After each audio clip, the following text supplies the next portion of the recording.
فقیر تھا، اللہ والا تھا، اس نے بڑے شوق سے ایک پالتو طوطا رکھا ہوا تھا۔ ایک دن بلی نے حملہ کیا، طوطا اٹھا کے لے گئی۔ جب بلی طوطا اٹھا کے لے گئی تو یہ اللہ والا اتنا رویا، سارا دن روتا ہی رہا۔ شام کو گلی محلے والے لوگ اکٹھے ہوئے، کیا ہوا جی؟ فوت کی ہو گئی ہے؟ نہ جی نہ، فوت کی بھی نہیں۔ اچھا پھر کیا ہوا؟ کسی نے کہا جی وہ بابے کا طوطا بلی اٹھا کے لے گئی، اس لیے بابا جی زارو قطار رو رہے۔ کسی نے کہا بابا چپ کر یار، وہ چٹی تیری داڑھی ہو گئی، اور بلی طوطا اٹھا کے لے گئی ہے تو کیا ہوا؟ دوسرا طوطا خرید لینا۔ اور بلی طوطا اٹھا کے لے گئی ہے تو کیا ہوا؟ دوسرا طوطا خرید لینا۔ یہ سن کر بابا جی نے روتے ہوئے کہا میاں میں طوطے کے مرنے پر نہیں رو رہا، میں طوطے کی جدائی پر نہیں رو رہا، رو اسی لیے رہا ہوں کہ میں نے طوطے کو کلمہ سکھایا تھا، میں نے طوطے کو کلمہ سکھایا تھا، اور میرا طوطا دن رات کلمہ پڑھا کرتا تھا۔ ہائے جب بلی نے طوطے پہ حملہ کیا، جب میرے طوطے کی جان نکل رہی تھی، جب میرا طوطا مر رہا تھا، تو اس وقت میرے طوطے کو کلمہ بھول گیا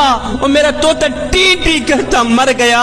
اور میاں میں طوطے کی فکر نہیں کر رہا، میں تو اپنی فکر کر رہا ہوں کہ کلمہ تو میں بھی پڑھتا ہوں، کہیں ایسا نہ ہو کہ طوطے کی طرح موت کا فرشتہ میری روح نکالنے آئے، مجھے کلمہ بھول بھی نہ جائے۔